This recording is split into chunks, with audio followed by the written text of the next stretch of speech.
恭敬。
Namo tassa bhagavato arahato samma sambuddhassa.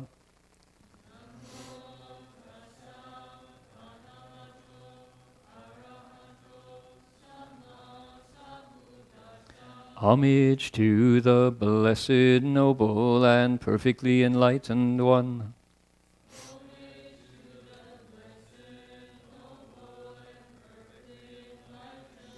Namo saranto suchedoye alahari sanmyao sanpatoshe.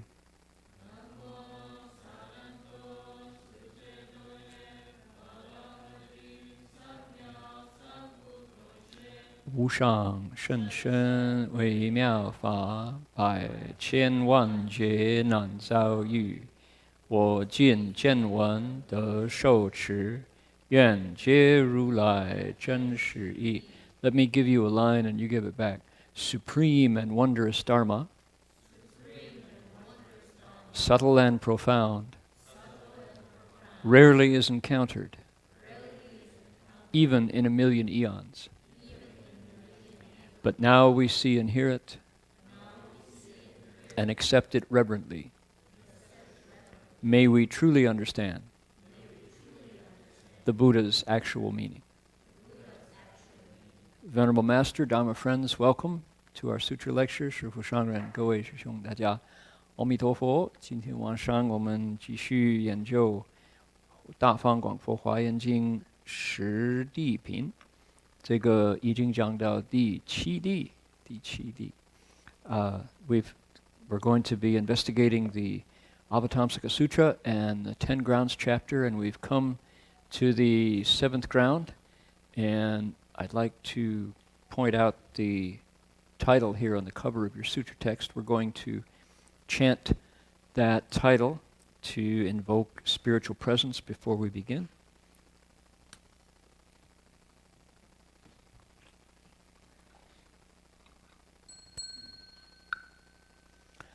Namo Da Fang Guang Fo Hua Yan Jing Hua Yan Hai Hui Bo Pu Sa. Namo Da Fang Hua Yan Jing Hua Yan Hai Hui Bo Pu Sa. Da Fang Guang Fo Hua Yan Ji Hua Yan Hai Hui Bo Pu Sa. Da Fang Guang Fo Hua Yan Ji Hua Yan Hai Hui Bo Pu Sa. Namo Da Fang Guang Fo Hua Yan Ji Hua Yan Hai Hui 佛菩萨那大方广佛华严经，华严海会佛菩萨南无大方广佛华严经，华严海会佛菩萨。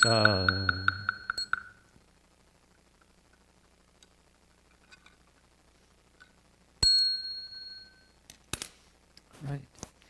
Inside your text, please turn to the last page. That's 56 and 57.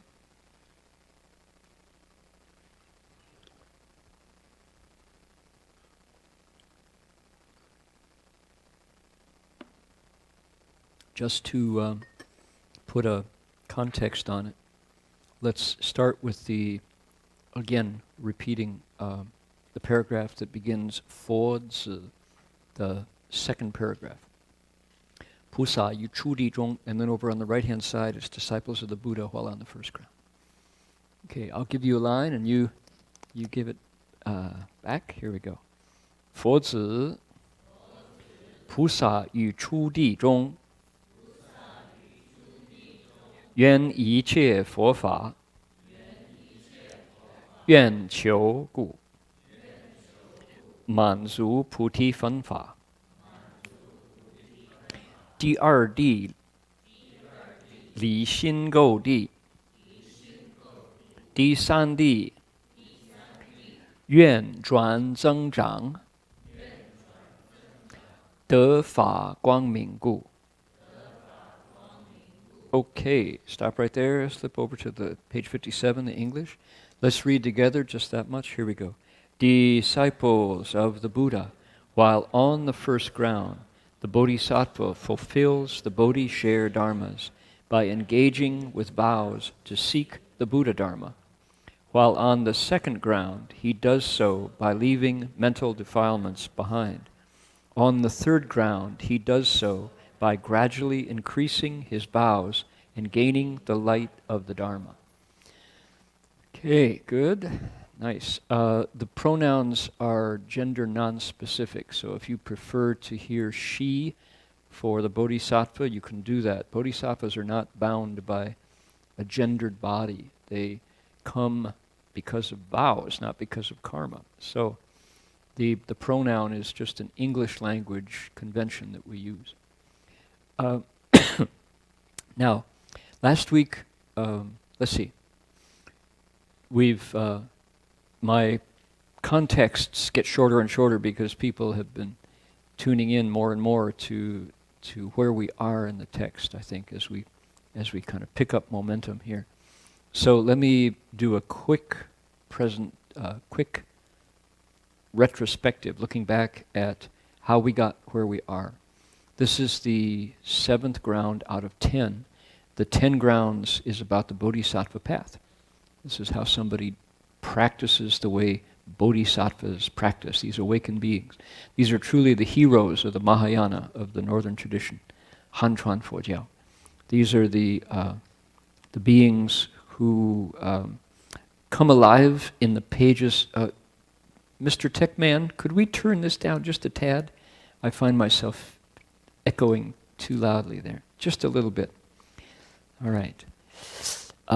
Seems to change from week to week. We should probably put it where we want it and tape it, but then next week it would be changed. Just right. Perfect. That's great. Thank you.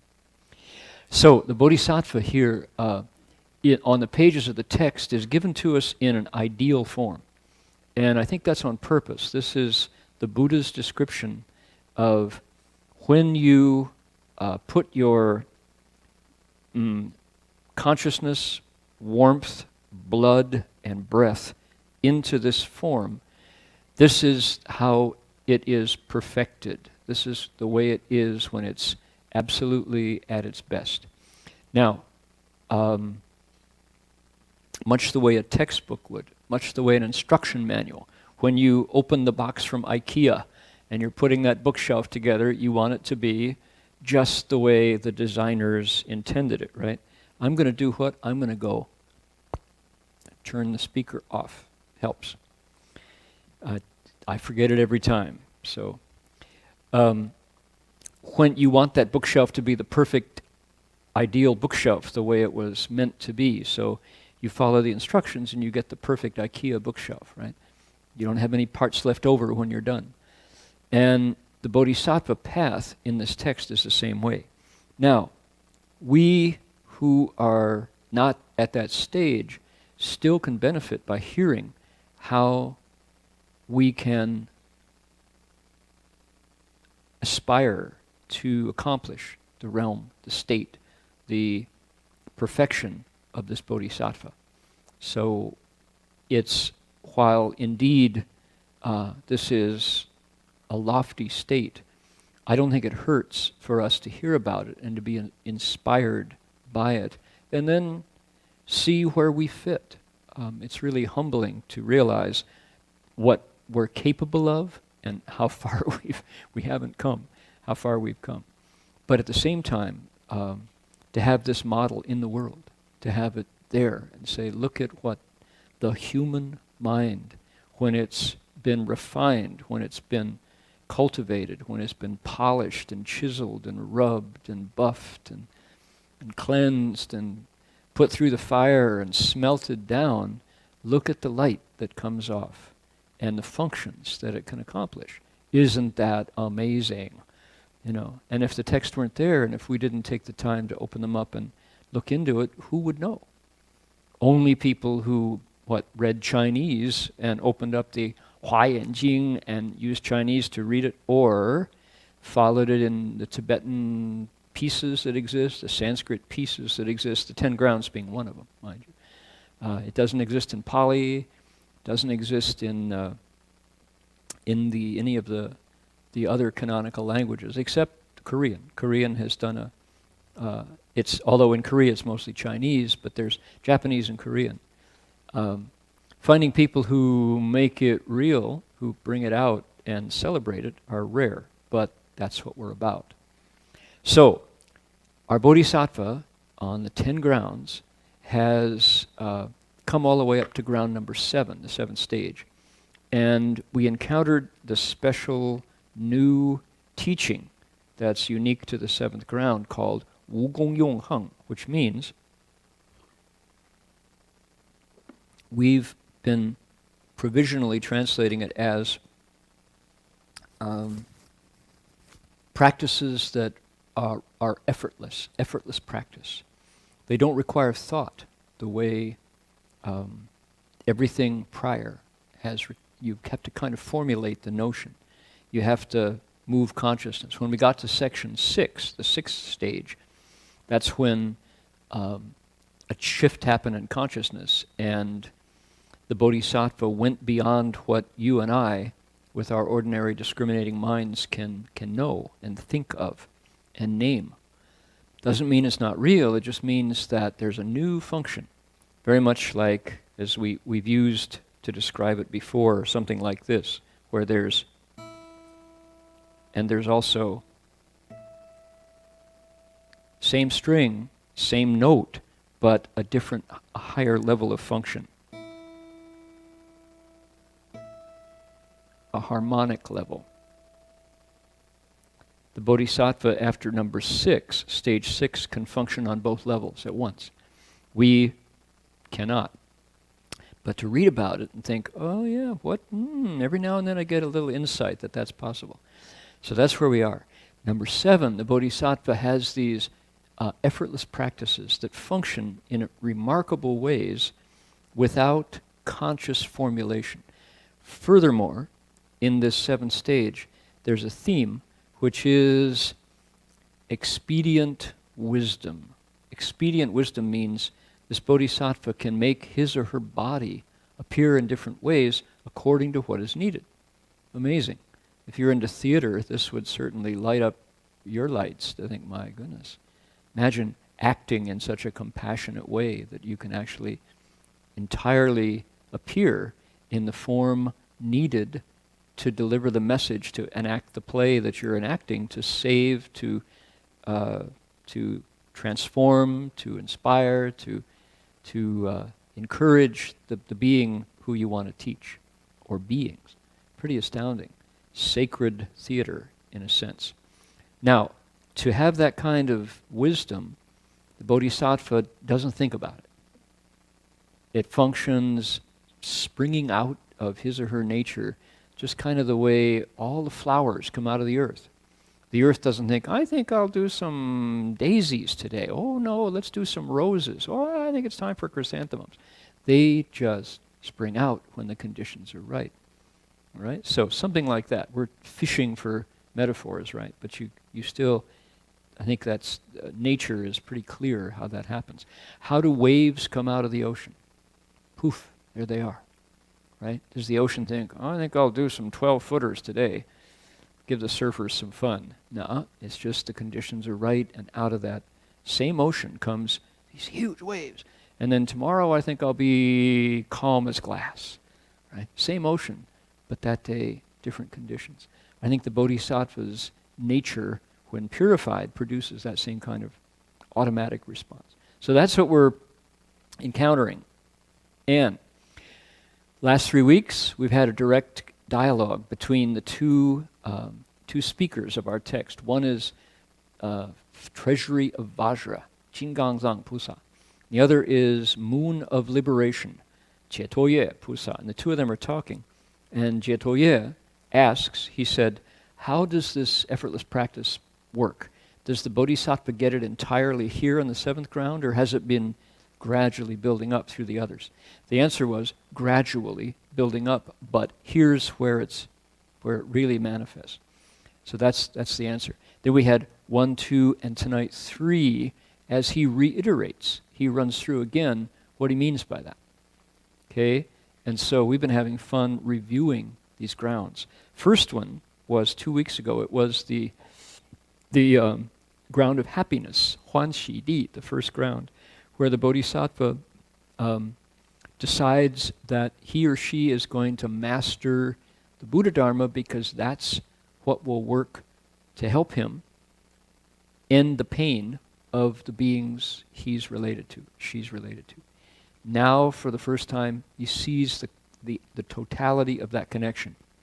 You see all your family, and you see they're hurting, and they don't have any way to save themselves. They're like people in the dark who don't have a light.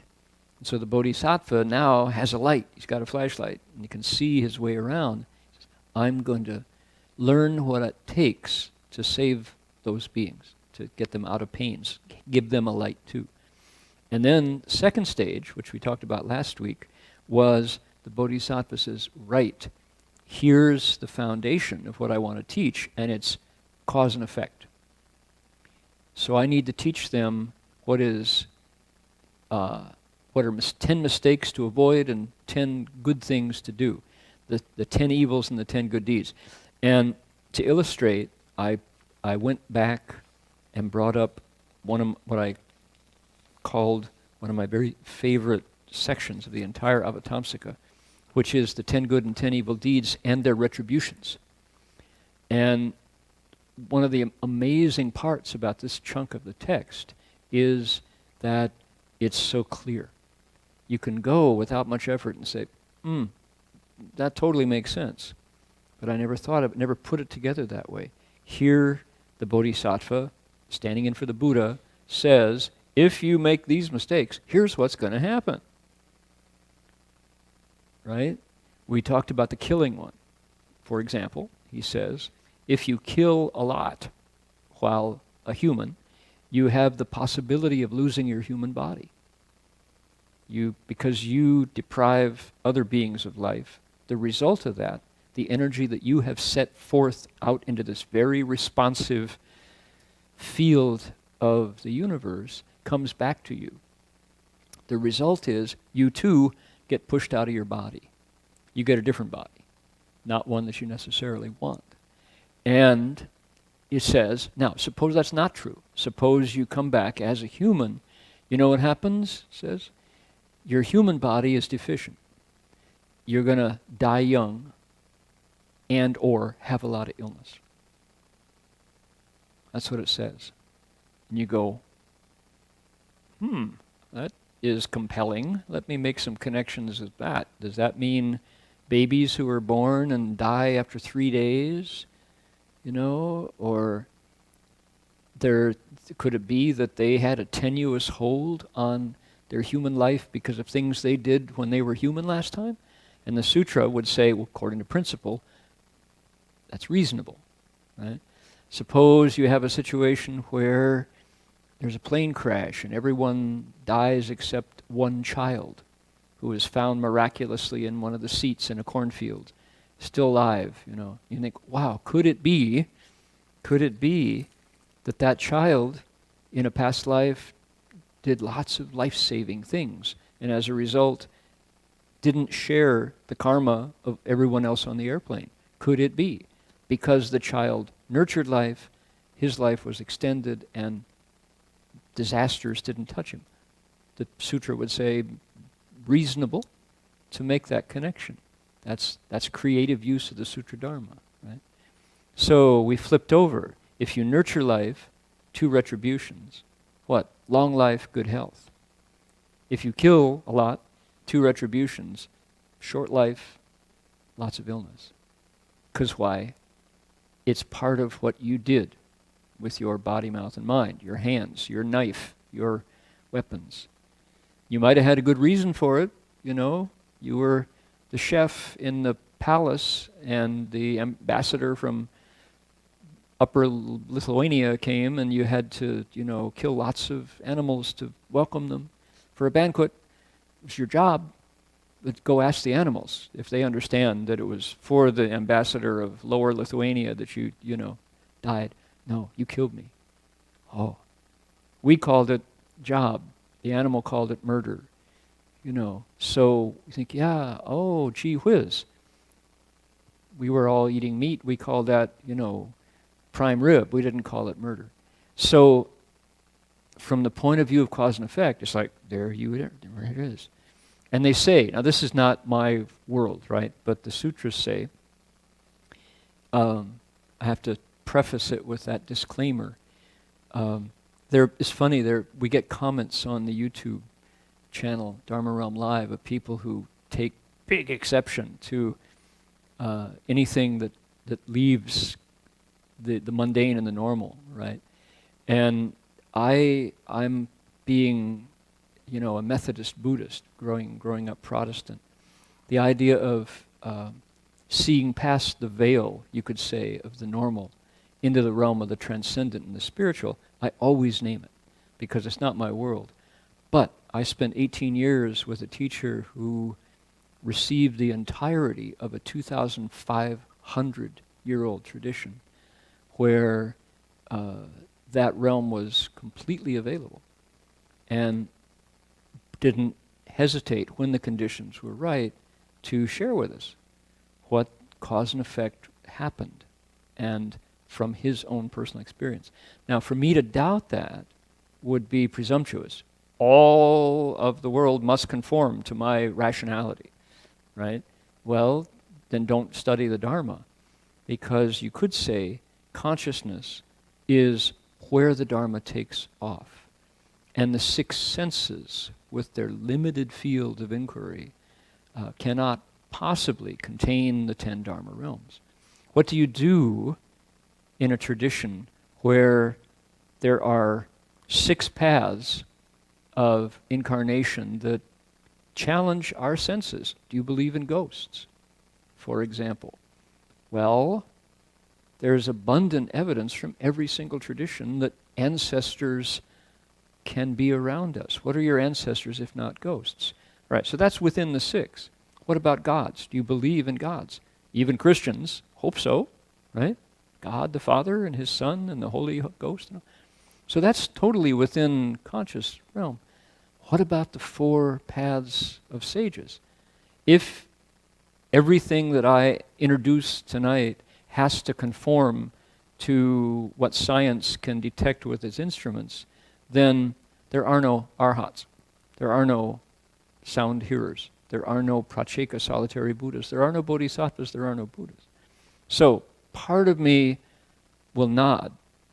I'll certainly label every time I go past my own experience and share something that I heard from my teacher, but I'm not going to apologize for it. And I get these comments on our YouTube videos where people expect me to apologize for talking about things like ending birth and death, you know. So that's okay. And often when people speak up about that challenging what they know, that's the sign that we're right at the door of expanding what we know, expanding our awareness. So it's not necessarily a bad thing that people squawk when I say things like the Bodhisattva being able to use psychic abilities, which is where we're going tonight. We're on the purity is, let's see, my digression took off talking about birth and death and talking about the realm of killing. To pull back and launch into our step tonight, I want to take us to the third ground. And what we found was, on the third ground, the Bodhisattva engages with these dharmas called practices of wisdom self-mastery, which are called effortless practice. How does he do so? He gradually increases his vows, she gradually increases her vows, and gains the light of Dharma. What's the third ground called? Fa Guang Di, the stage where light comes forth.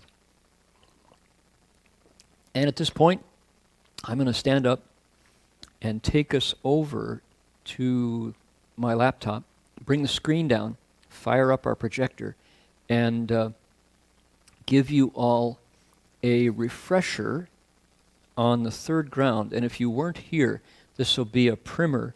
I think it's worth it because I want folks to have a sense of the 10 grounds as a body, as a set of teachings, as literature, and also as a course of learning, a training.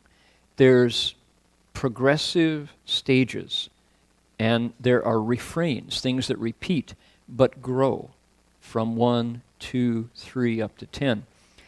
We're now in the third stage, reflecting on what are called practices of wisdom self-mastery, right? These automatic practices. And the Bodhisattva at this point is profoundly being influenced by the Dharma that he or she is cultivating. This is a real course. You change as you put yourself into this training. And the text is very clear and technical in a funny way. We kept comparing it as we went to a lab manual, something that you open it up and it says, step 3, mix the benzene into the beaker and stir it thoroughly, something like that. Or we're now going to change the carburetor on your lawnmower. Please undo the wing nut below the flange B, And that's really how this is given to us. And as such, I'm going to stand up in 1 second, but think of it as a sacred text, but very different from, maybe it's just me. As I grew up, sacred texts were somehow, you didn't put your fingerprints on them very much. You could study it, but you had to, you weren't allowed to engage your critical faculties in it. It was meant to be accepted and understood, not doubted, not questioned, and learned. And good theologians, good pastors, your associate minister would come and help you understand what it meant. But the downbeat was always, you take it. You don't engage with it critically. Not the case with these texts. They're meant to be treated as shoes. If you don't put the sutra under your feet, but you walk in it all the same. This is a path. It's a road you walk on. I think you're going to see the Bodhisattva has you open your heart to this text and let it work on you as much as you work it, as much as you do it and put it into practice. So anyway, let's take a look and see if you can understand what I mean. Rather, let's see if I can communicate what I mean so that you can understand it.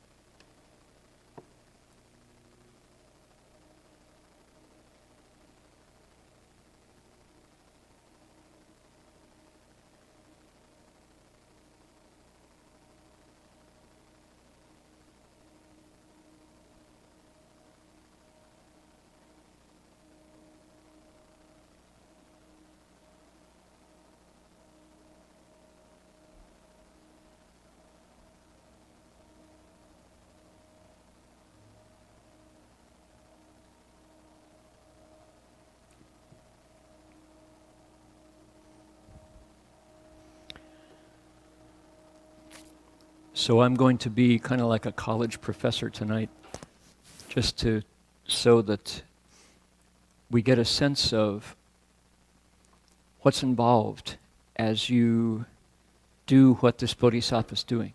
Okay, you see some Chinese on top? Hua Yan Jing Di San Fa Guang Di.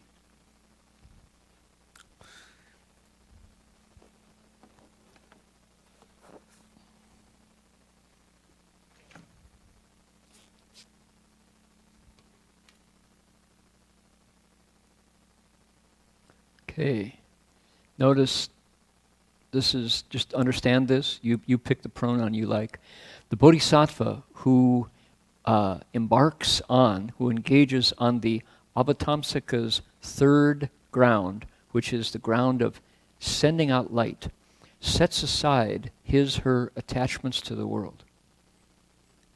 Why? The bodhisattva has had some success in applying the Buddha Dharma to people who benefit from it and who take it. And so the bodhisattva goes, wow, that worked. It's like medicine that helps somebody get well. And so the bodhisattva is inspired to learn more.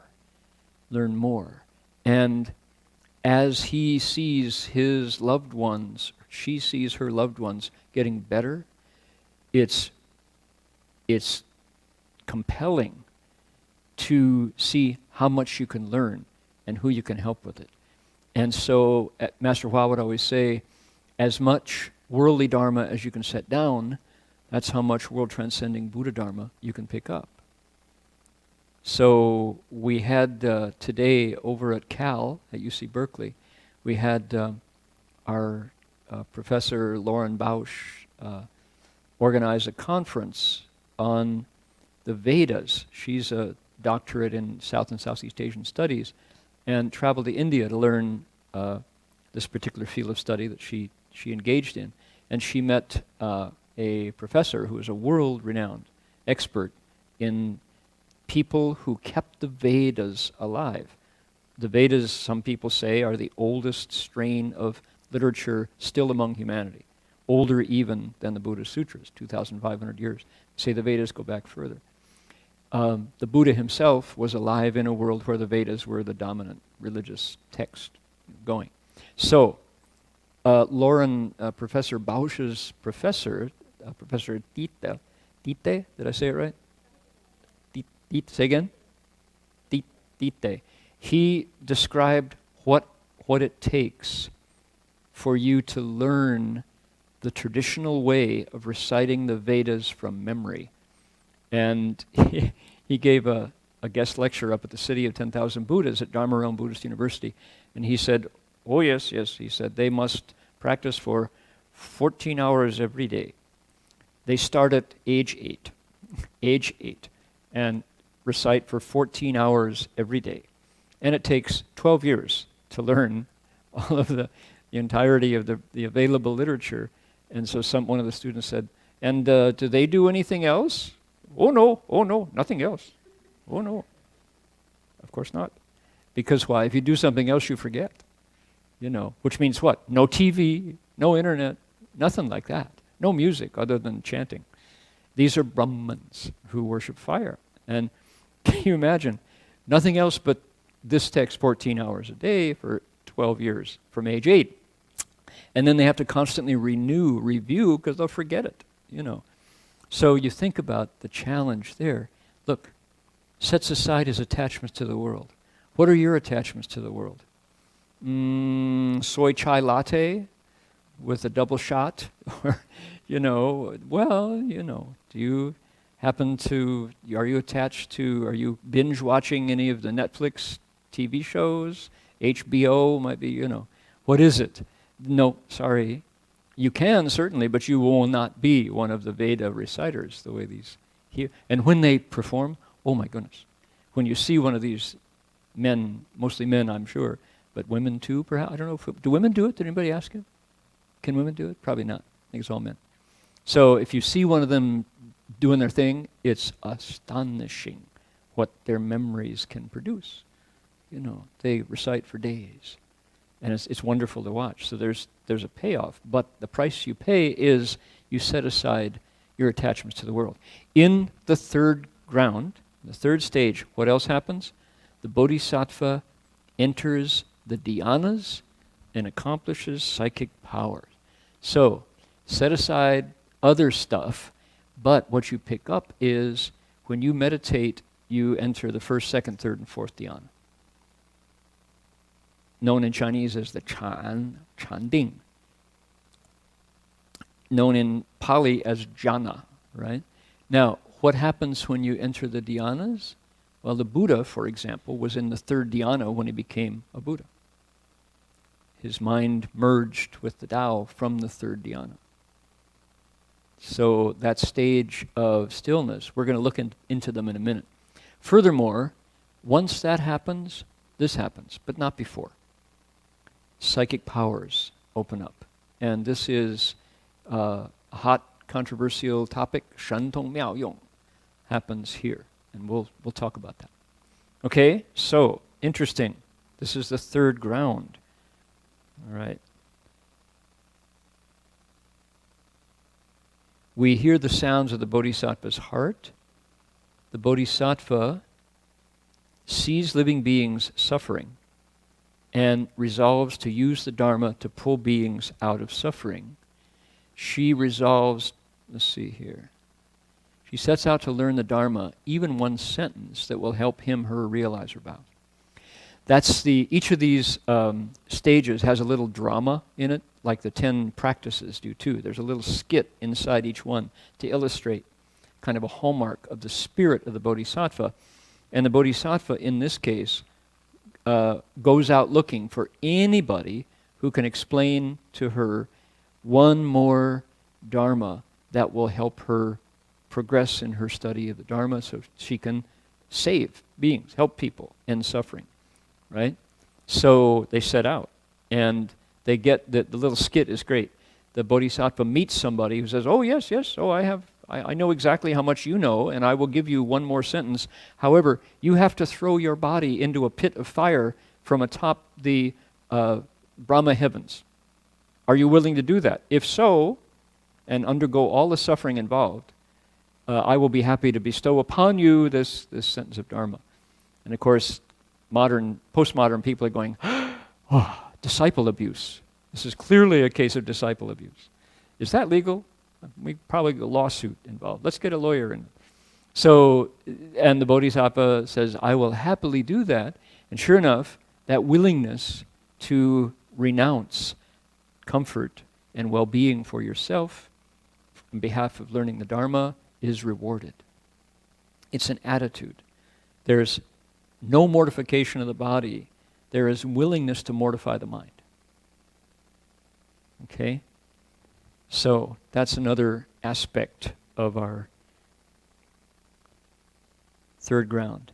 There's a deeper significance here, which is the Bodhisattva has now realized the fundamental nature of reality, how it is made up of conditions. Yan sheng xing kong. Made of conditions, but it has an empty nature. These conditions share three aspects, which are all dharmas are empty of any fundamental nature. They are temporary, They are transient, moving on. They are free of anything pertaining to a unique self, and therefore they are unsatisfactory if you attempt to attain one. When you get one of these things in the world, what you discover, what the Bodhisattva knows is they're ku, kong, wu chang, wu wo. These are called the three hallmarks of all dharmas, of all conditioned things. And everything is made up of other things. Here's where the Bodhisattva realizes this. That all things are free of any fundamental nature that is uniquely, hydrogen, oxygen, H2O. H2O itself is made up of other things. Hydrogen itself comes apart. So it's empty of anything fundamental that doesn't change. It is unstable. It's bonding with other things. There's no identity in a hydrogen atom. And so to get one is not going to deliver the satisfaction we seek. Okay? So, sanfa yin, ku kong wu chang wu wo. Things don't hit the spot. Dharmas don't do it for us. No matter what it is you get, it doesn't hit the spot. It doesn't last, and you can't find identity in it. There's nowhere to hang up. You can't set up around dharmas and find yourself there. So Bodhisattva sees that and quits trying. He's never got the brand that is him. I'm loving it. You deserve a break today, so get out and get away to McDonald's. I'm loving it. In the midst of things in the world that are unreliable, what do? We develop attachments to them. We assume the self is real and needs to be protected.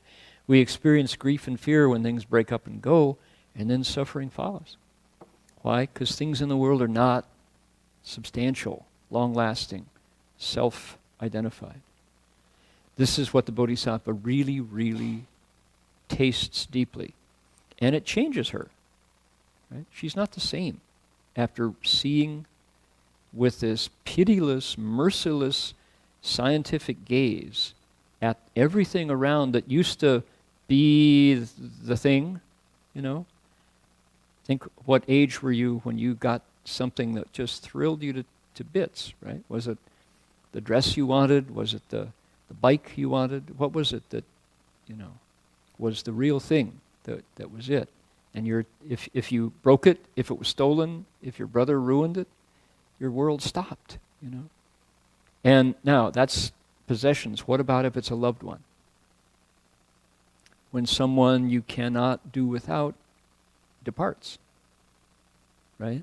That's a little test, a big test of our attachment to things that are unreliable, including the human body.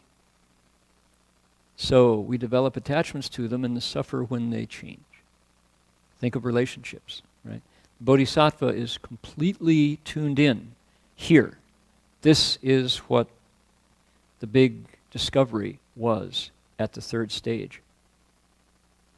For us, for ordinary folks, impermanence is terrifying and unacceptable. We deny it and we work unsuccessfully to keep things around. The Bodhisattva uses this emptiness and impermanence to fuel his resolve to help others wake up. And it's a step-by-step process. It's kind of like pulling a bandage, pulling a Band-Aid. Do you yank it off, or do you pull it one hair at a time? Bodhisattva, bit by bit, lets go. And it doesn't happen all at once. Any big jump into emptiness will be followed by a bigger jump back out of it, right? It's wise to let go of the things that we're attached to by what? By replacing them with something we value more. Wisdom and the sense of actually helping people. Kids don't immediately know the joy of giving away their toys, their favorite toys, to others. But if they can be shown that incredible happiness when someone else is thrilled with the toy. Some kids can have that awakening, the joy of giving even things you love the most. That's a special child and a special parent, adult, who can show a kid that. Most of us, nope, mine. Not only mine, I want yours too. So this is the awakening on the third ground. In a quiet and tranquil place, the Bodhisattva makes the following reflection. You get the Buddha Dharma only by practicing it the way it's taught. You don't purify yourself by merely talking about it. Quote from the sutra. Who says the Avatamsaka is philosophy, right? That's hard learned wisdom. The Bodhisattva experiences the value of the Dharma by taking living beings out of suffering, and he diligently seeks good teachers. She puts her heart into her cultivation. What are her motivations? Look here. The Bodhisattva gets the Dhyana samadhis, the stage of happiness that leaves behind what other beings can experience. Li sheng shi le di. That's the first dhyana. Second one, the stage of happiness where samadhi arises. Ding sheng shi le di. These are called shi le, happiness. It's a state of intense happiness in body and mind. That's what you get in exchange for letting go of the conditioned things of the world that are going to let you go in any case, right? But it's scary to let those go until you taste the flavor of the dhyanas. And you realize that by entering into those transformations of body and mind, you also at the same time gain the ability to teach others, to show others where happiness can be found. That's 1 and 2. 3 and 4. The stage of marvelous bliss that leaves ordinary happiness behind. Li xi miao le di. It goes beyond happiness. And then the fourth one is she nian qing jing di, the stage of purity that leaves all thoughts behind. They say on this stage, coarse thought is left behind. Your thoughts are really refined. You still think just fine, better than ever, but you're not randomly scattered like a squirrel in a cage. When you get to the fourth dhyana, this is, your mind is close to the, what? Close to the place where the effortless practices can begin to function. The next step away from this is arhatship. These are the 4 dhyanas, not the 4 stages of arhatship. The Bodhisattva is not yet an arhat. Here are the names in Chinese. Si chan de jing jie, Li sheng shi le di. You can remember them by looking at the Chinese word order. Notice this is a di, a di, a di, a di. These are 4 stages, just like the 10 grounds, right? You say the ground of. This is a le di, a joy ground, a shi le di, happiness ground. So is this one, a happiness ground. This is a ground of wonderful bliss. And this is a ground of purity, a stage of purity. So what is it? Beyond ordinary living beings, happiness ground. So the ground, the stage of happiness beyond what ordinary people can experience with pleasing our senses. Because why? Our senses are conditioned. You went out, you had this wonderful reservation at Chez Panisse, right? And you were waiting and waiting, and it's not the upstairs, it's the downstairs. You've been waiting to get to Chez Panisse for 6 months, and you got a birthday gift, and she's agreed to do vegetarian, it was wonderful, and guess what? You get a head cold, and you can't taste a thing. You go to Chez Panisse, and you can't taste anything, because you're all sensitive. Or either that, or your hay fever is acting up, and you can't taste anything. So you have to fake it. You don't dare say you can't taste it. Oh, it's really wonderful. It's the best I've ever. You can't taste it. Right? Why? Conditioned. Right? Conditioned. You give that up, that wrestling with it, and you get to this ground of happiness that goes way beyond. Say you love Shea pennies. It was a wonderful experience. Ding sheng shi le di. Samadhi is born, ground of happiness. The stage of happiness where samadhi comes forth. Now, these are all called ding, right? But this is a true samadhi beyond these others. That's the second stage, which is a marvelous state. Next one is what? It's the stage of wonderful bliss, li shi, beyond happiness. See this word? Here it is, there it is. Oh, same word right there. Look at that word. This is beyond living beings' happiness. This is beyond happiness itself, a stage of wonderful bliss. Oh boy, really refined. And shi nian, letting go of thought, purity ground. So there are transformations. Heart stops, lungs stop, or lungs stop, heart stopped. Coarse thoughts, subtle thoughts stop as you, yeah. Iwan? Which one? Shonian. Oh, thank you. It's a PDF. I can't change it. No. And this is going out forever and forever onto YouTube. Thank you. This character is incorrect. Shinian. Yeah, Shenian. Shenian Qing Jing Di. Oh, if only I could get in there. The PDF, I can't. Maybe I should do a correction here, just so people can see it. Otherwise, forever I'll be. Can we do a notation? Here we go. Let's see. Here we are. She nian. Number 2. She nian. Qing jing. Qing jing. Qing jing. Qing jing. Qing jing. Di.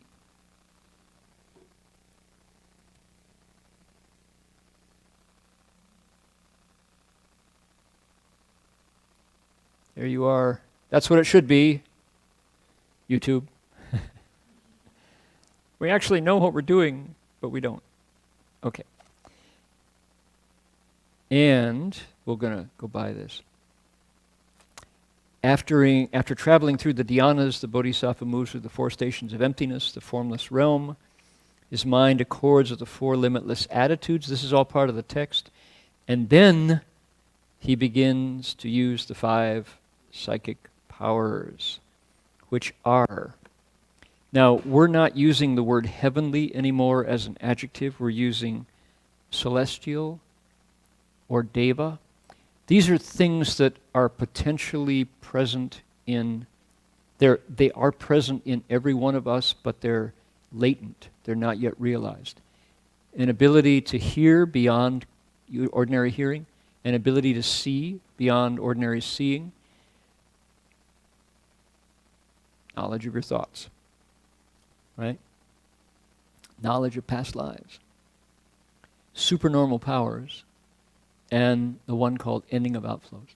Now, there's a lot of confusion in Buddhist Asia about these because they sound really exciting and they're compelling, and Chinese fiction, both novels and movies and plays and now manga and anime, make a lot of use of the notion that some people wield these powers.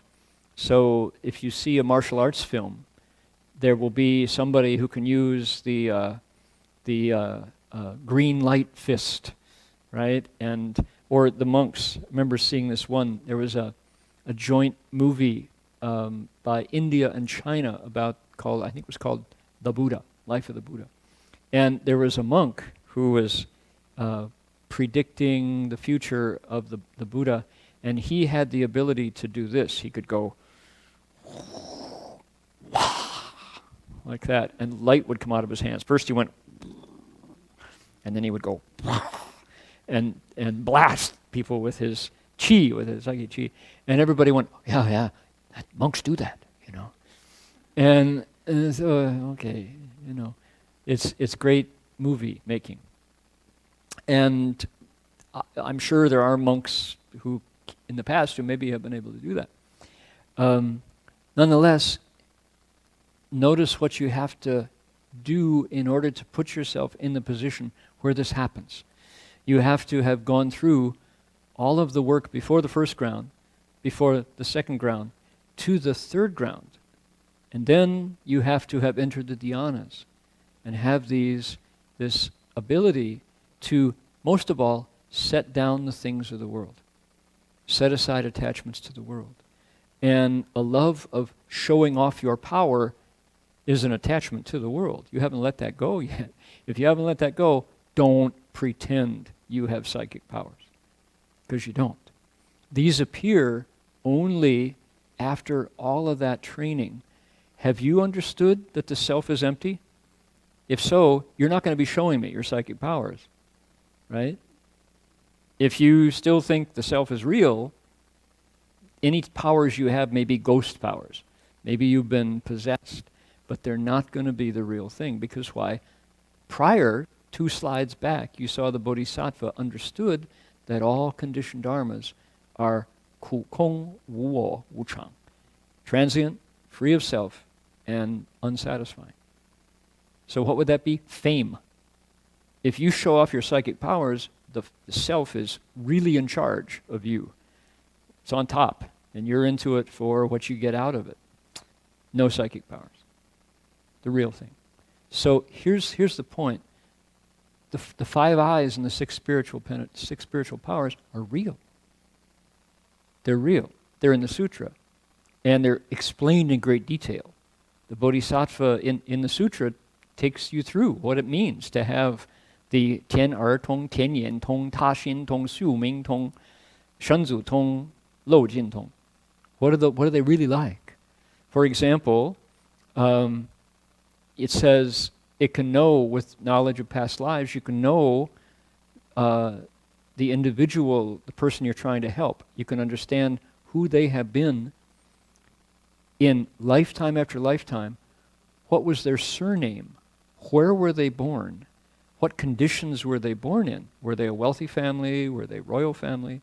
Were they impoverished? And what their parents' names were, right? So that's the kind of knowledge available when your mind is this quiet.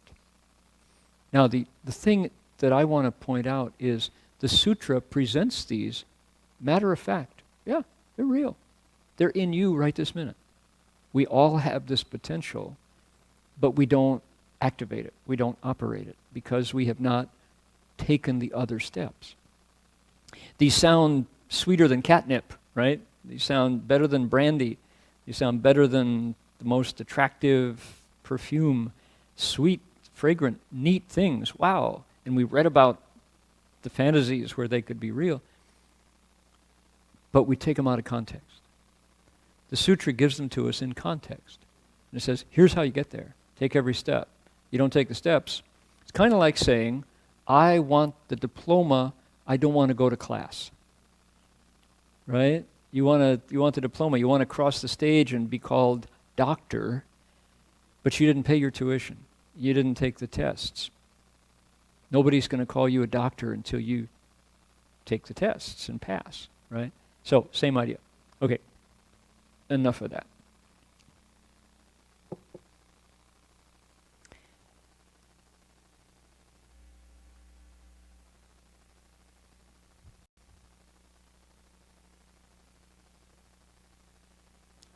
If someone were to say to her, I have a phrase of Dharma spoken by the Buddha that can make perfect your bodhisattva practices, I'll give you that phrase, but only if you can dive into a big pit of fire and feel truly horrific pain. And the bodhisattva goes, yippee! Out of my way. Well, if with a single phrase of Dharma spoken by the Buddha, I can make perfect my bodhisattva practice, if the large, threefold, thousand-world system were filled with a massive fire, I could throw my body down there from the peak of the Brahma heaven and take that pain on. How much the more jump into your little fire pit. To seek the Buddha Dharma, I'm willing to undergo all the sufferings of the hells. How much the small vexation. Okay, so what is this? This is the sutra saying, go for it. This is an encouragement the way the Buddha Dharma does it, right? Does big and clear. Yeah, I can take that on. Because why? I'm not concerned for my own well-being. I'm concerned for the well-being of others. Whatever it takes to let go, whatever I need to let go of in order to get that wisdom, I'll do it. The Bodhisattva focuses her mind and settles her body in a quiet and tranquil place and says, you get the Buddha Dharma by putting it into practice. Words alone will not bring mastery. Better translation, than purifying. One understands the Buddha Dharma by putting it into practice. Words alone will not bring mastery. When that Bodhisattva stays here on the ground of emitting light, dwells in the first dhyana, transcends thought and form, limitless power of spiritual abilities. Look at, this is number 5, for example. I wanted to show you in detail. Number 5, the Bodhisattva gets limitless powers of psychic abilities, can move the planet, make one body appear into many bodies into one body, can disappear and then appear again, goes through stone walls and mountains as if they were space, in the midst of space, flies in full lotus like a bird in flight, enters the earth as if into water, walks on the water like the earth, body puts forth smoke and flames like a heap of fire, and then sends down rain from the body. The sun and moon are vast and big. The Bodhisattva can put up a hand and hold them. His body is truly tsudzai, even up into the Brahma world. What do you all think about that? Is that some of these abilities appear in folklore or mythology, flying to the sky in full lotus. There are stories of the great tzaddiks in Jewish spirituality from the Hasidic tradition about the tzaddiks who also can transform their bodies and fly. The Native American stories of creation have shamans who have the same ability. So this is not unique to Buddha Dharma, but it's presented here in a sequential, rational, didactic teaching form. It's not seen as some esoteric power trip that certain charismatic individuals can do, right? It's, you can do it if you take every step. And furthermore, these are not the goal. These are tools. This is simply a stage the Bodhisattva gets to. This is 3 out of 10, right? This is something the Bodhisattva acquires along the way, like a doctor picks up different healing abilities. Interesting, huh?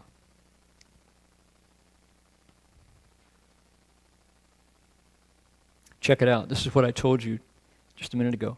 The Bodhisattva remembers the particulars of limitless past lives with number 3, right? He remembers number 4. Remembers and knows for 1 life, remembers for 2, 3, 4, 10, 20, 30, 100 lives, limitless hundreds of lives, limitless thousands of lives, hundreds of thousands of lives. For the coming into being of an eon, the decaying of an eon, limitless comings into beings and coming and going away of eons. The Bodhisattva clearly knows all those lives. I was born in such and such a place with such and such a name. This was my clan, this was my race, this was what I ate and drank. This is my lifespan. I lived for this long.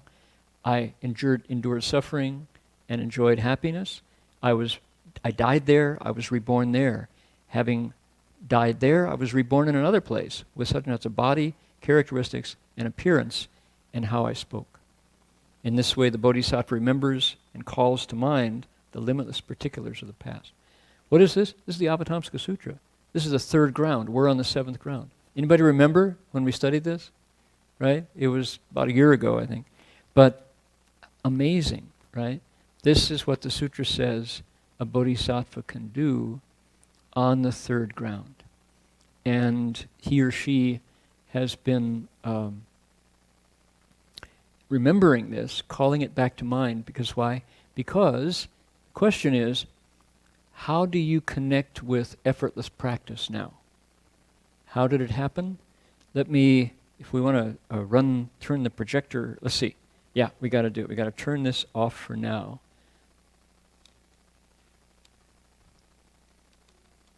And run the screen up. And, oh, we lose more tech men that way.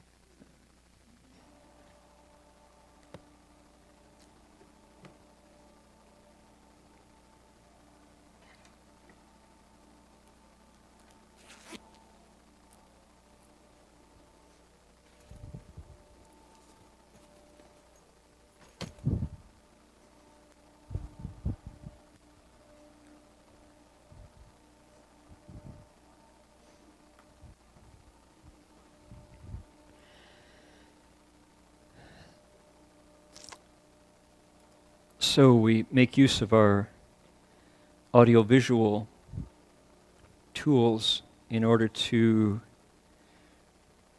go more deeply into this text.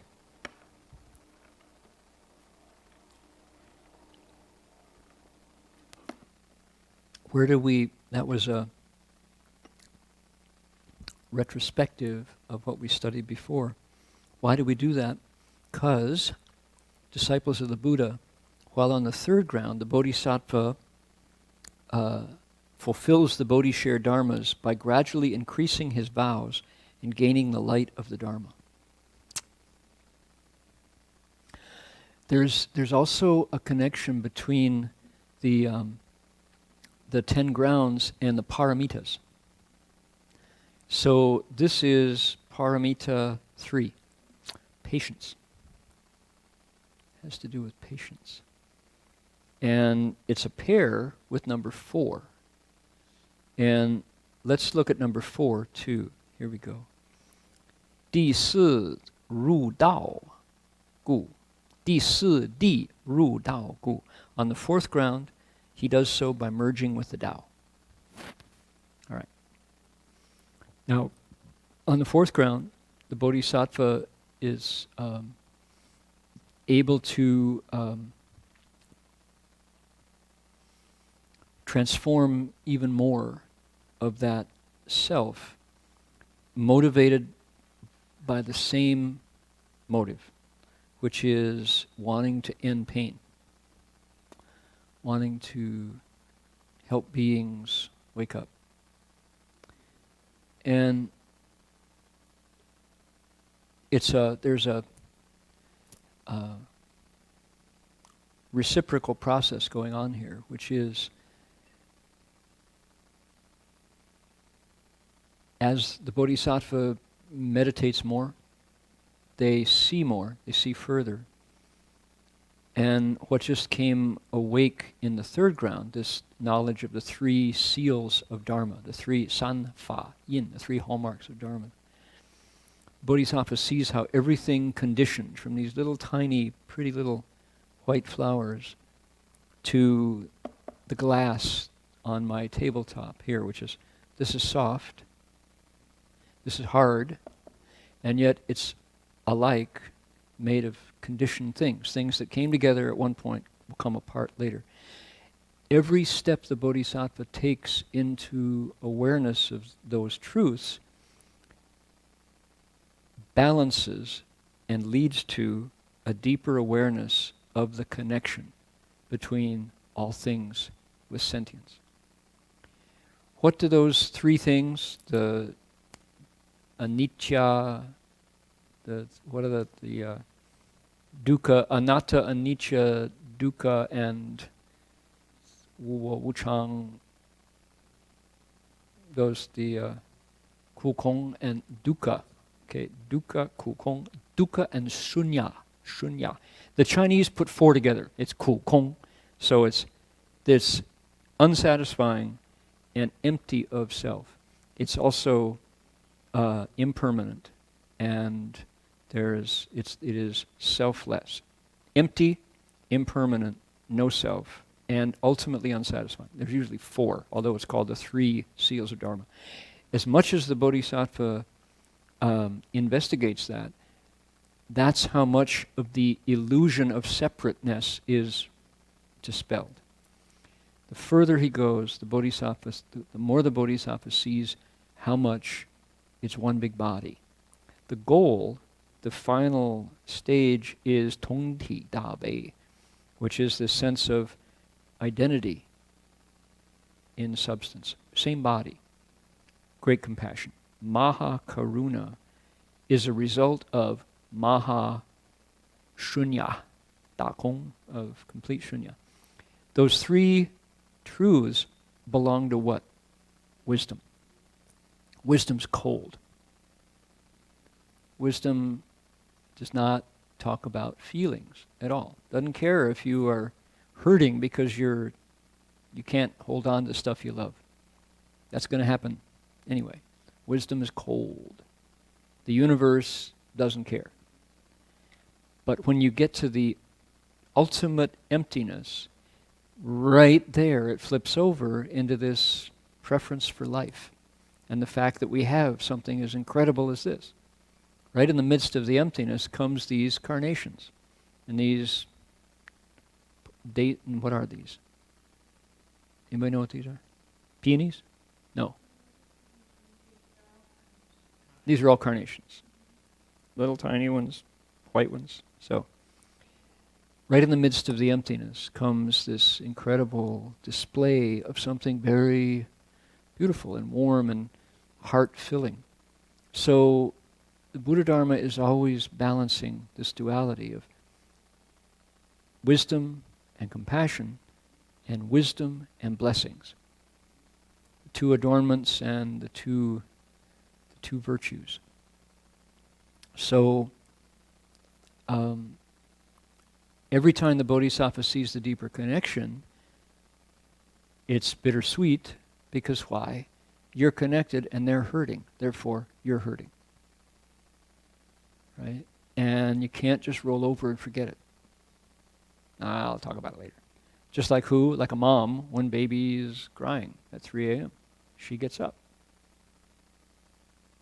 So that's where the bodhisattva is. And this sutra follows heart. It follows heart. It's not philosophy. It's not intellectually only. It's intellectually satisfying, but what I get out of it every time is this sense of, this is noble. And it's wonderful to have a spiritual classic that is so tuned in to where we are today. How much pain. Okay.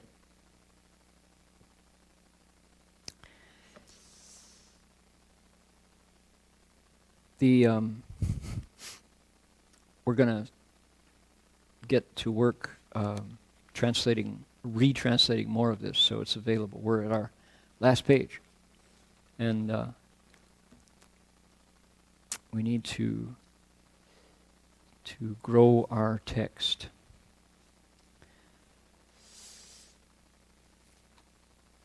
Today at lunch we were talking about a curious place that we have come where as a culture we seem to be insensitive to pain. So that when people are harmed or murdered, there seems to be a numbness to that immediate suffering. And I'm challenged as a Buddhist to think, what do we offer? And I recall when the first time that wasn't the first time, but it was a dramatic moment when the Sandy Hook shootings happened and all these school children were killed in their school. Young babies were shot down by semi-automatic weapons. And that's the first time that we had such a blatant, first time in our consciousness when young lives were taken in that number, along with a few adults there. And it was a turning point. It was a wrenching point for a lot of people. And I was likewise challenged to think, where did this come from?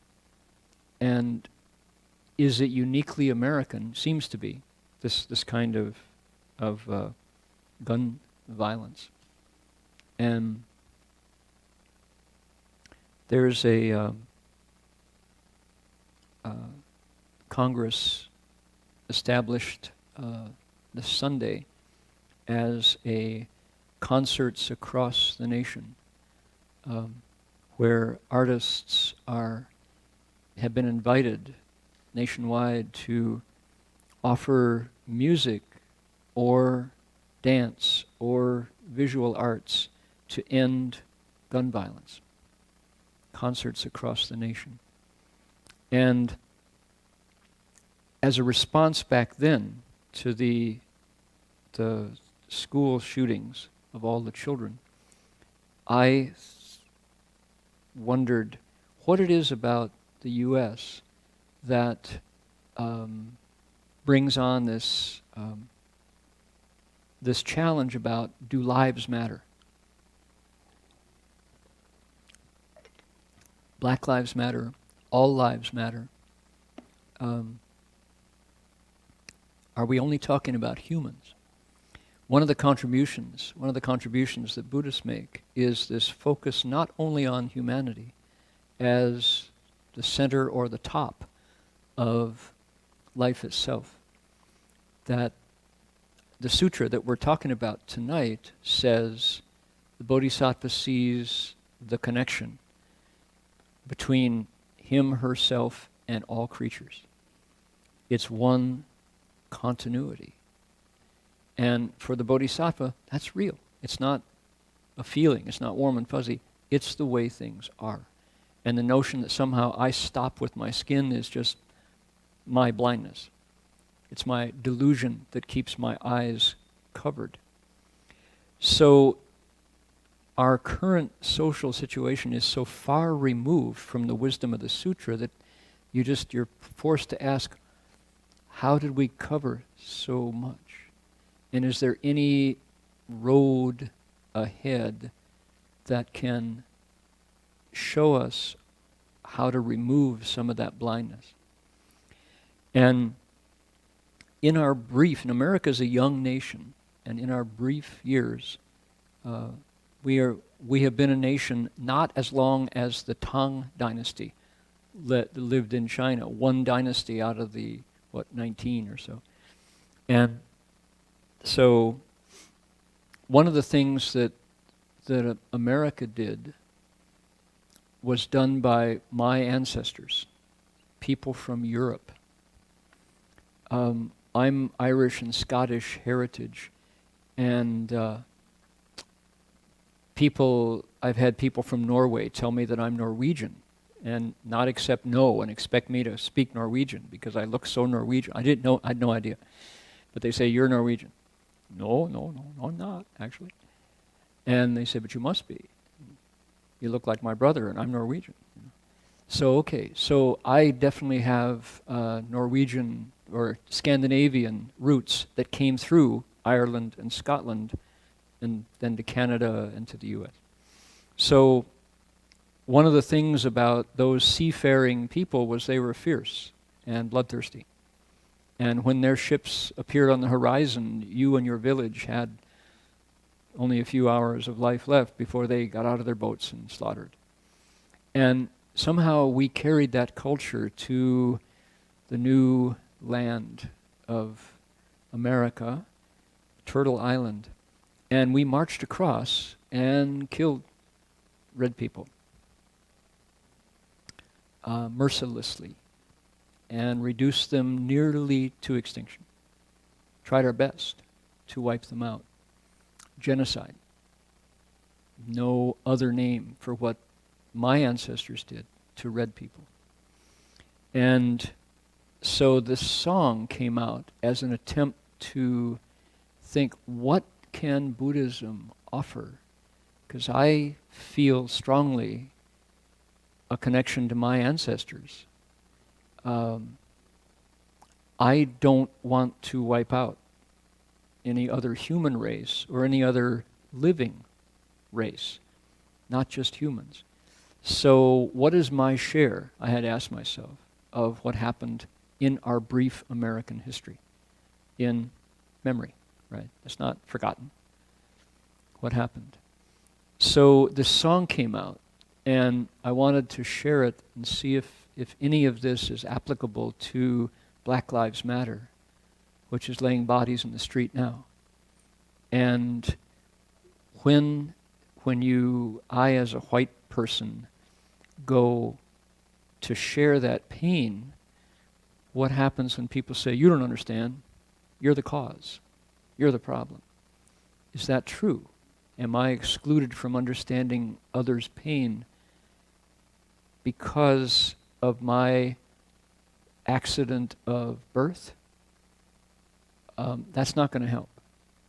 There will be no end to it. It'll only be repeating pain if we don't open to the potential for a generation to look back and say, I'm not like my forebears. I'm different now. So the song goes like this. It's called Ask the Elders.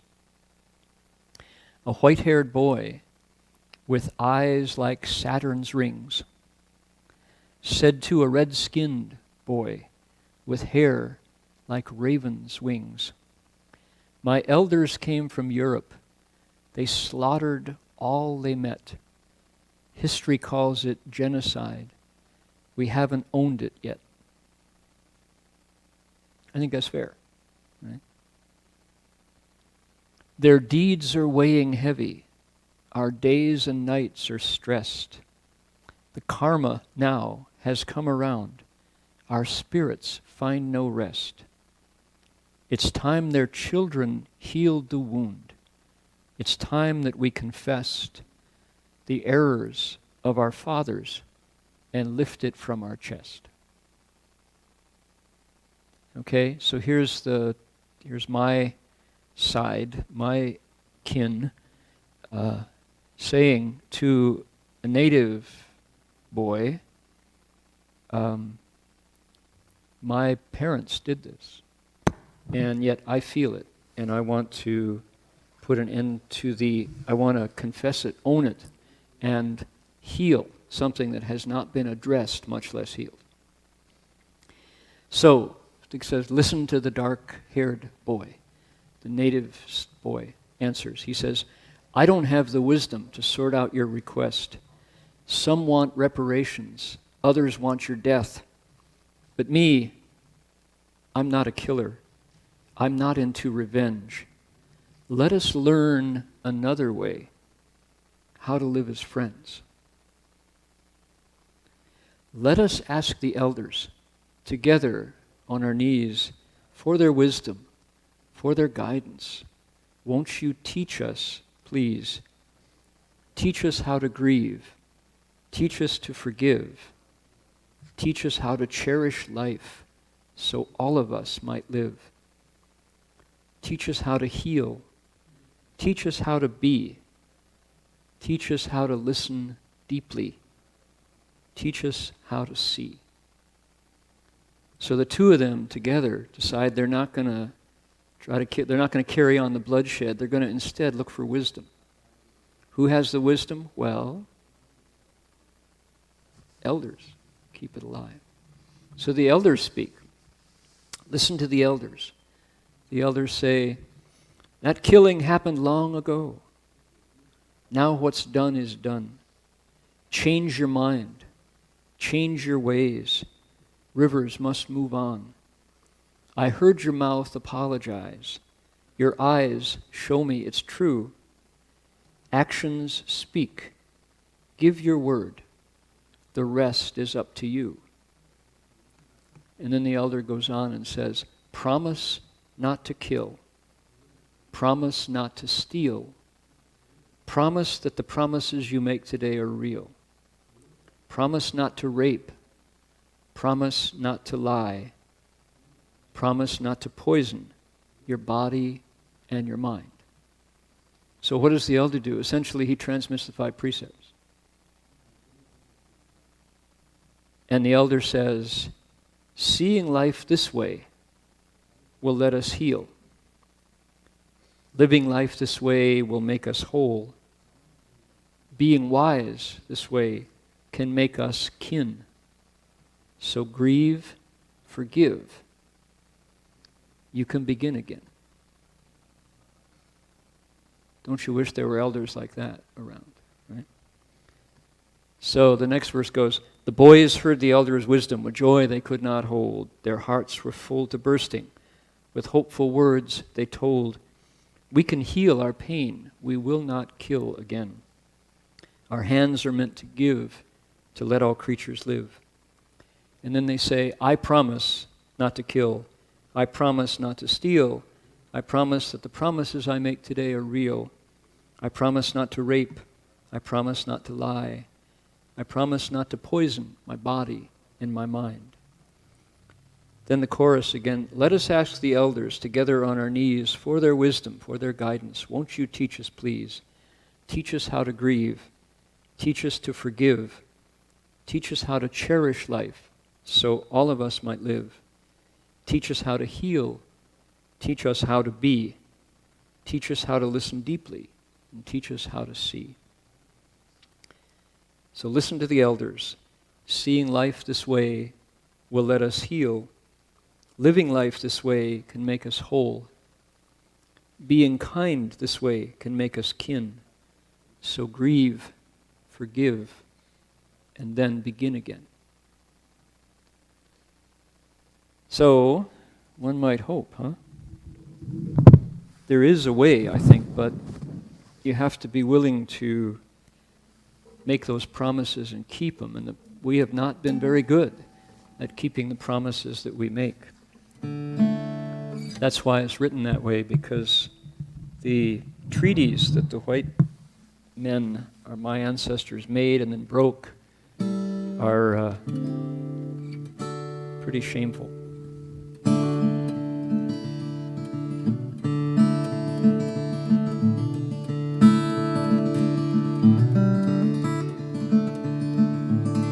A white-haired boy with eyes like Saturn's rings said to a red-skinned boy with hair like raven's wings, my elders came from Europe.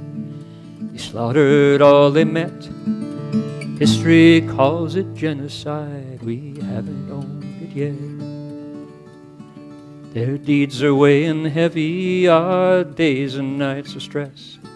Their karma now has come around, our spirits find no rest. It's time our children healed this wound. It's time that we confessed the errors of our fathers and lifted from our chests. Listen to the dark-haired boy.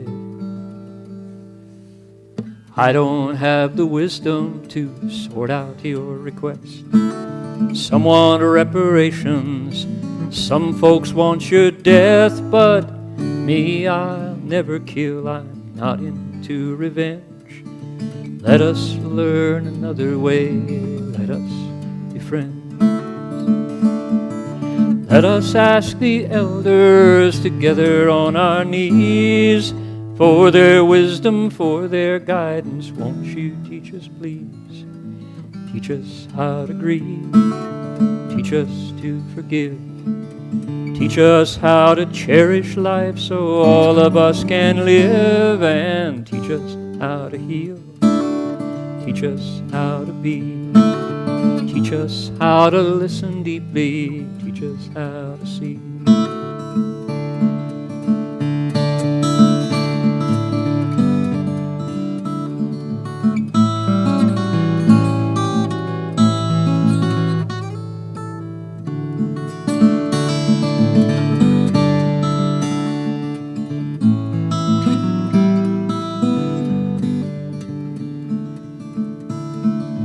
Listen to the elders. That killing happened years ago. Now what's done is done. Change your mind, change your ways, rivers must move on. I heard your mouth apologize, your eyes show me it's true. Actions speak, give your word, the rest is up to you.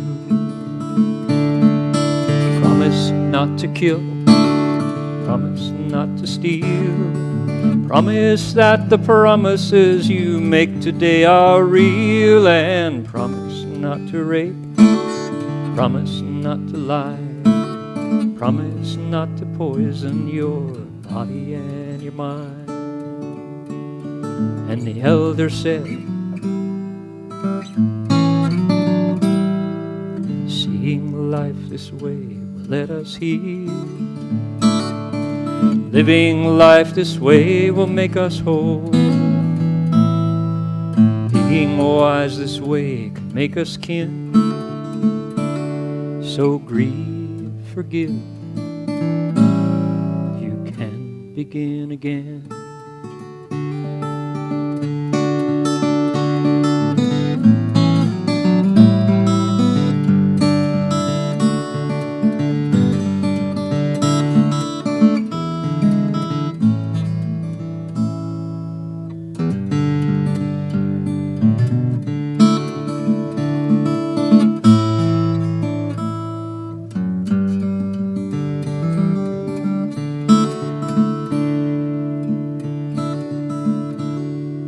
Boys heard the wisdom with joy they could not hold. Their hearts were full to bursting with hopeful words they told.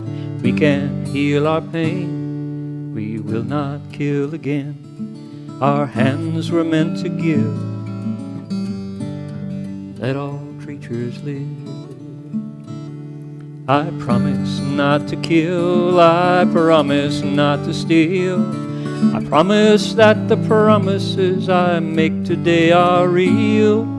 I promise not to rape, I promise not to lie, I promise not to poison my body and my mind.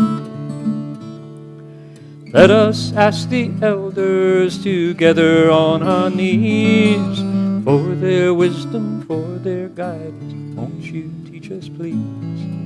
Teach us how to grieve, teach us to forgive, teach us how to cherish life that all of us might live, and teach us how to heal, teach us how to be, teach us how to listen deeply, teach us how to see. Listen to the elders.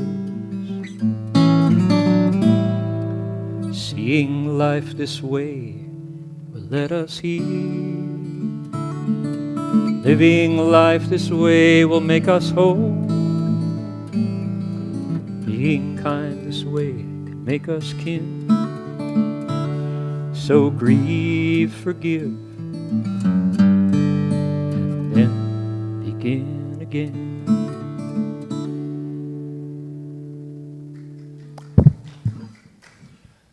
So maybe, worth a shot.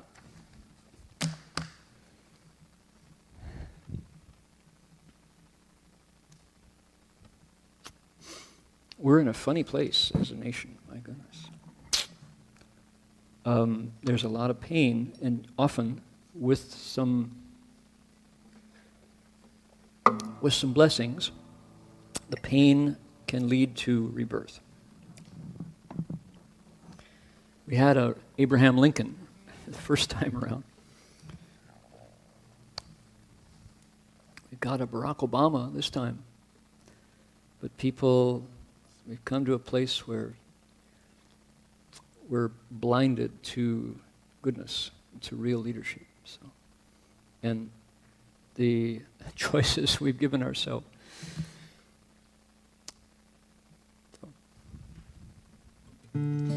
All right, why don't we transfer the merit, and then we'll do some announcements about our events and what's happening, and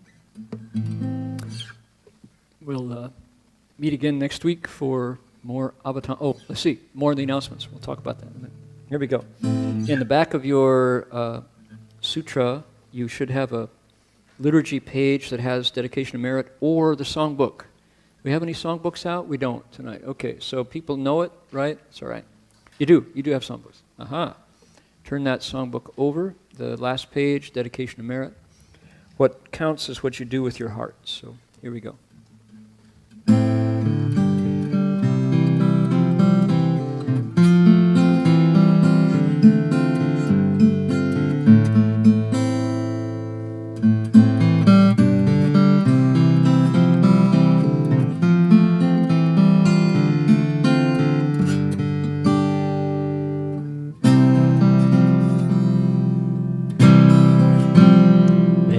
Every living being, our minds as one and radiant with light, share the fruits of peace with hearts of goodness, luminous and bright.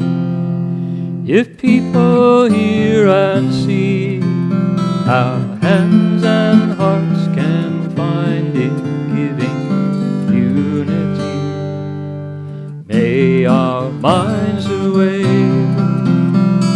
to great compassion, wisdom, and to joy.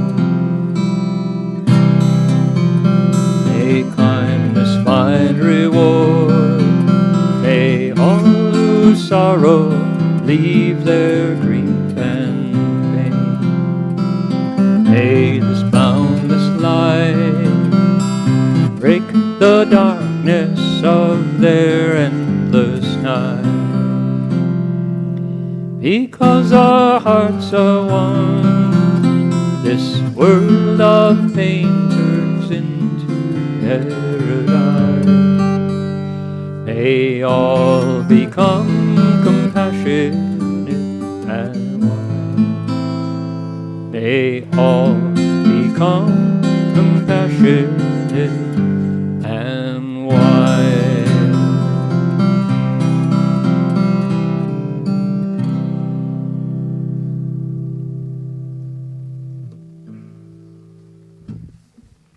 So, next week, I'm going to be away in Maryland at Avatamsaka Vihara, and our lecture will be carried on by our master Jinfo, and Jinfo is going to be talking on the Sutra of Limitless Life, Wuliang Shou Jing, and he'll be translated by Jin Chuan Shi, and ably assisted by Jin He Shi and Qin Xian Shi. So,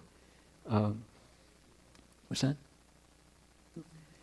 Somebody make a joke that I missed. So it's going to be one of those sutra lectures that you don't want to miss, because that sutra offers a view of that comes directly from the Buddha's wisdom about, you could say, a parallel universe existing right now, right here, the land of utmost happiness, Sukhavati, of the Buddha Amitabha. And it's faith, yes, it's another story. If we have not heard of it before, it doesn't do to mock it or say doesn't exist, simply because it's a new story for us. It is by far the dominant way of practice of Buddhist Asia, is to recite the Buddha's name, seeking rebirth in his Pure Land. So just if it's a new idea to you, suspend judgment. Learn something new about what the Buddha wanted us to know about Amitabha, because it's a compelling vision, and it works. Over the centuries, over the thousands of years, people have used this method and been reborn there. So truly real. That'll be next Saturday. Now, Tuesday night, coming up, this is Saturday, Sunday, Monday, Tuesday, I'm going to be at Tian's Tea Shop for the next Tea and Dharma. Tian's is on 4th Street. And our topic, we're going to be talking about how East meets West. And what are the chances of the Buddha Dharma serving as a bridge? The 21st century, certainly, no matter who gets elected president, is going to be a century where China and America negotiate their respective spheres of influence, and there will be, China is strong and growing in influence, and we need to learn to coexist. And one of the places where we can coexist quite well is in understanding the principles of the Dharma that are now embedded in the West as well. And what among those principles works? How do we understand East and West? We had some friends for lunch on Wednesday, and the guy, he's from Iowa, and cosmopolitan gentleman, traveled to Europe 40 times in the last, bunch of years, but couldn't use chopsticks. Didn't want to use chopsticks for Chinese food. And up in Iowa, cosmopolitan man, knows the world, but doesn't go east, right? I mean, how many Chinese restaurants? I used chopsticks when I was 13, because we went to the only Chinese restaurant in Toledo, and it was fun to learn to use chopsticks. You poke the food, hollow it out and suck the soup up. How do you use those? It was a challenge. It was fun. But here's my buddy who, no, I don't want to use those sticks. I'd rather use a fork. Get a fork? Fine. But it's just to say, even at that simple level, there's cultural challenges to understanding. Do we try to force them to be the same? And only one can win? Zero sum? One wins, one loses? It's not going to work. Do we learn to make some sort of a hybrid that's not east, not west? Not going to last. What do? We look past the branch tips, past the leaves, past the trunk, down to the roots of the human experience, and find places that are genuinely shared, and then appreciate the complementarity of yin and yang. Learn the beauties of the East and the West, and truly go beyond it having to be one only. Learn new stories. Do you only want to hear one story and that's the only story you want to hear? Of course not. We love stories. What stories do we hear growing up that if in Beijing, in Taipei, in Manila, in Kuala Lumpur, that are different from, and yet interestingly complementary to stories we hear growing up in Amsterdam, or London, or Toronto, or Cleveland, or San Diego, or Mexico City, that work together beautifully with stories from Tokyo. And we have to hear new stories, because we're not tribal anymore. The planet can't hold tribes now. We're post-tribal. So that's what we're going to be talking about, and drinking some wonderful tea that is going to ease the conversation. So it's 7 o'clock, not 7:30, 7 o'clock at Tiance on 4th Street. Come on down, come on over, and enjoy the conversation. We'll have some more music and great conversation. So that's happening Tuesday. Any insights? Who on this side of the room went to Lauren's conference at UC Berkeley today? How was it? Fabulous.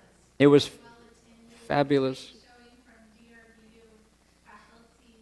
Yeah? One turned teaching and churching in the morning.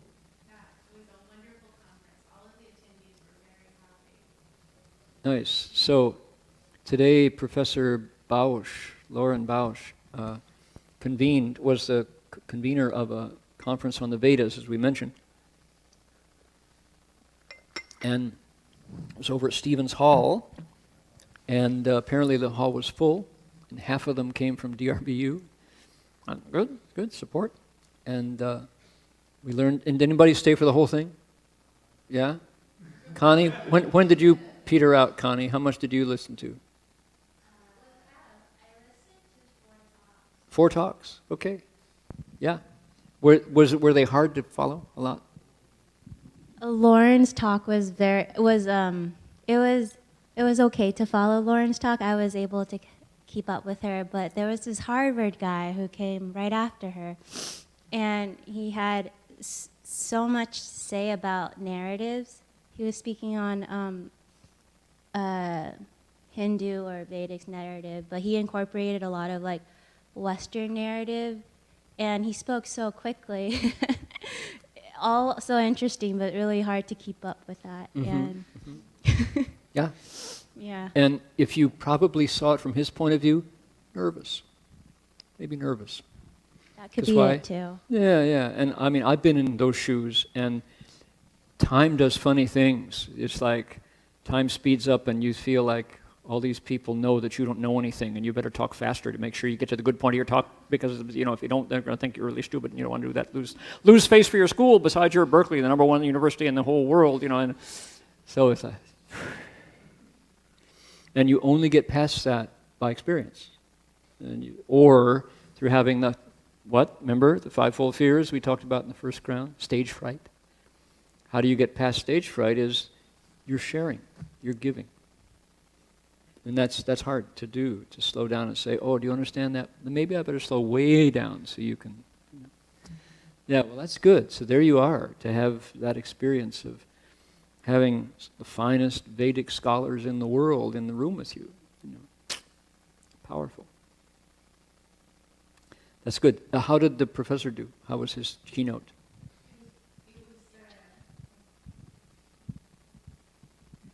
The keynote was very well received, and Dr. Tite and all of the assembled speakers were very pleased. They said it went exceedingly smooth. The talks were incredibly interesting, and after all the talks finished, they all went to dinner, and they're looking forward to discussing each other's papers. Oh, yeah. Good, good. Well, Professor Goldman he's the head of Sanskrit Studies, the South and Southeast Asian Department, and I took his class in 1973 and got an incomplete. My only incomplete. And I don't get along with inflected languages, but I respect him deeply. And his textbook was mimeograph sheets at that point. It was a provisional textbook. It hadn't gone between covers yet. It was so new. So that tells you how old I am. Oui. So, Professor Johnny was there today? Oh, I should have gone. Professor Jaini, yeah, I took his class. Those are the days. So how is his health? Does he look strong? You don't. Okay, you're not responsible for his health, but I would hope that he. Yeah. I mean, he's old. I mean, he bends forward and he's kind of shovels around, but he looks pretty. Yeah. Did you speak to Johnny? Professor Johnny? No, they already left when he came. Yeah. Okay. Oh, I would have loved to see him. The old guard. Yeah. When I tell people about what was known as the Oriental Languages faculty, when I arrived, people, truly the legendary old-timers. Professor Peter Budberg had just passed away when I arrived. And just before him was Zhao Yanren, Y.R. Zhao, Zhao Yanren wrote the romanization scheme and the textbook Guoyu Rumen, the Mandarin primer. He and his wife, they were they've made the history of Chinese linguistics and study of Chinese. And the room in Durant Hall is called the Chaos Room. Why is it the Chaos Room? CHAO. apostrophe S, the Zhao's room. Zhao Yanren. In English becomes, the Zhao's plural becomes chaos. So anyway, they were just there. Cyril Birch was my professor of Chinese poetry and drama.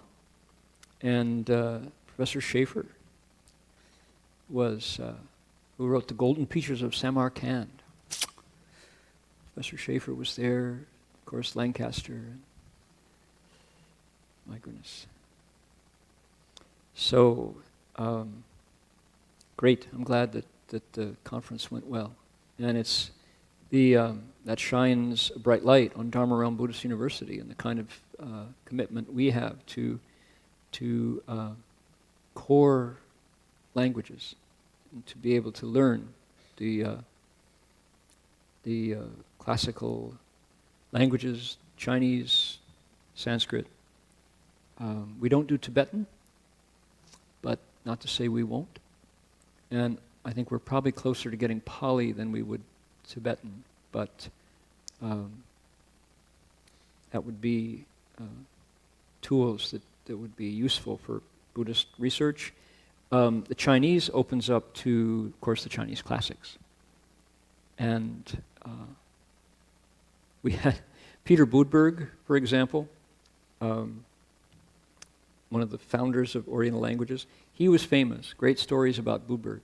He carried a hand-size copy of the Kangxi Zhidian, the Kangxi Dictionary, which was a dictionary that was compiled in the Kangxi Reign era by scholars. They were the first ones to come up with the 214 Bushao, the radical index.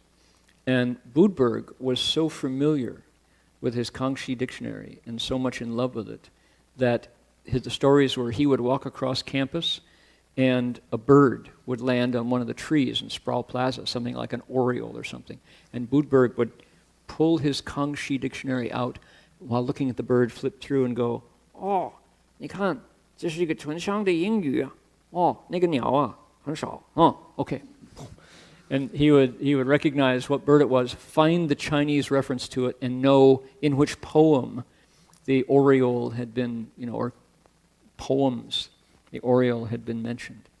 And he had his own unique Romanization system and translations of texts that were totally unreadable.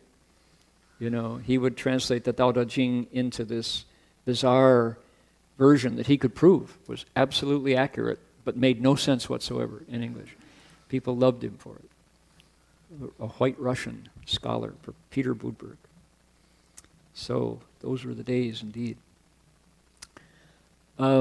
Ideally, Dharma Realm Buddhist University could produce scholars who are set free from a lot of the pressures of a traditional public university, publish and perish, publish or perish, and the departmental politics, and just say, go, you study, and assist your study with your meditative samadhi, where practice and study inform each other. Now, not many institutions of higher learning value that blend of research tools, taking meditation as a research tool, but we do. So who's to say what are the limits of inquiry? So, all right, indeed. What else do we have to announce this week?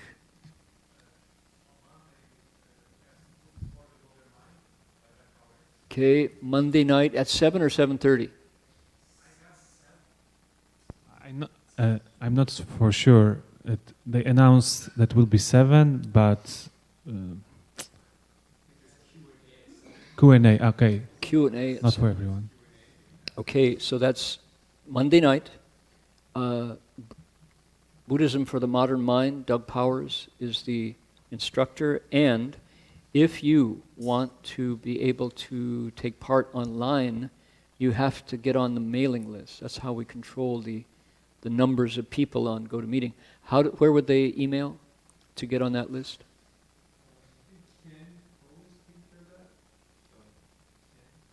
So we knew that, but how do they get on the list? info@drbu.org. Okay. Should you want to listen into Doug Powers' class online, shoot an email to info@drbu.org and say, add my name to the mailing list for Buddhism in the Modern Mind. Then you can listen online. There's 20-some people online. About 20 people are doing that online. What else do we have this week? Anything to report? Jerry?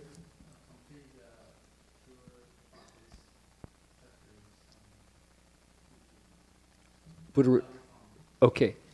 Our tech team, with Jerry leading the way, has been processing the talks from Buddha Root Farm that took place this summer on the Jing Heng Pin, the Purifying Practices chapter, and they're now all posted, including a very entertaining talk with Dharma Master Hung Lai that we had one evening, I guess. So people can find those on Dharma Realm Live. This very same channel that you're watching this broadcast on. Go to Dharma Realm Live and look for, how do they identify it? There's a Buddha Root Farm playlist. BUDDHAROOTFAR, Buddha Root Farm playlist, and look for Purifying Practices, 2016. Number of lectures that were given. And they're pretty freewheeling. Lots of music, lots of Q&A, lots of laughter. But it is an example of one way that Buddhism is coming to the West. People have always said those Oregon mountains, Turtle Mountain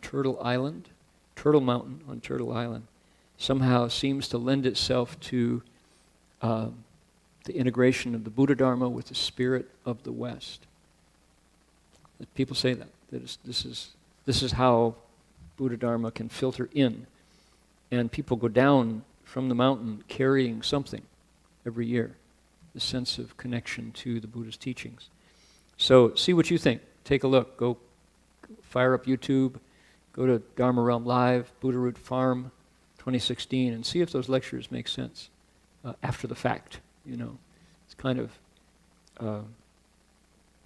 the challenge is when it comes into your iPad, phone, computer, does it still have the same energy? That would be the question. Does it really transplant itself? So we hope so. But that's been a lot of work in getting them up there, so see if we can't get some hit counts going. You want?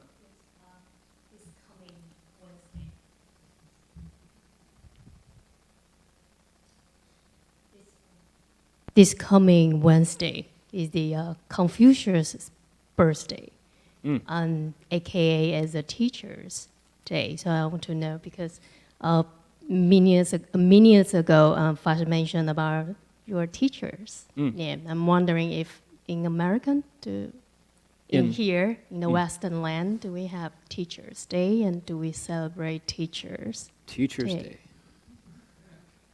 Yeah. Confucius' birthday is said to be this coming Wednesday. Happy birthday to you.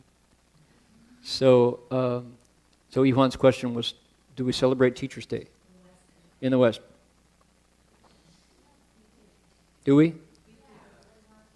We do at CTDB. Yeah.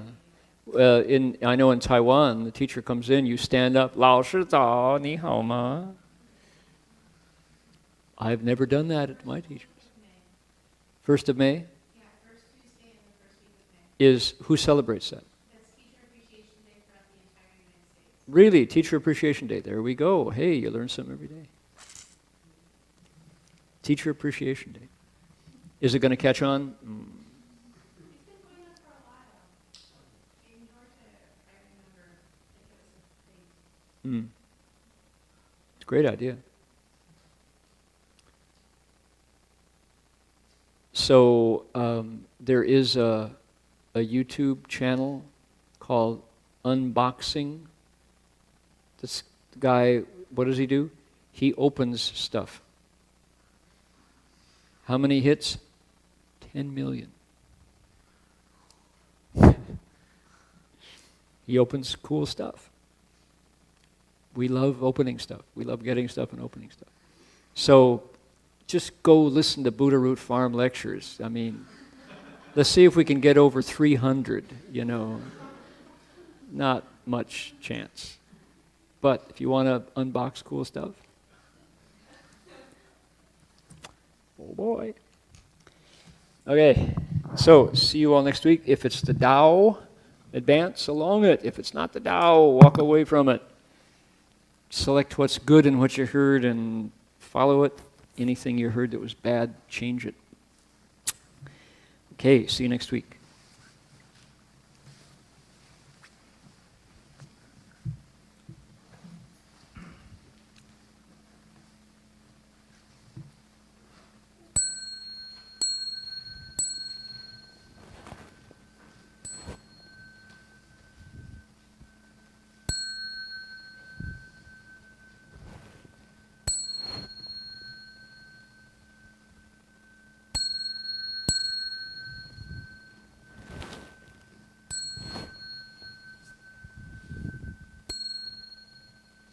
Bow in respect to the Venerable Master.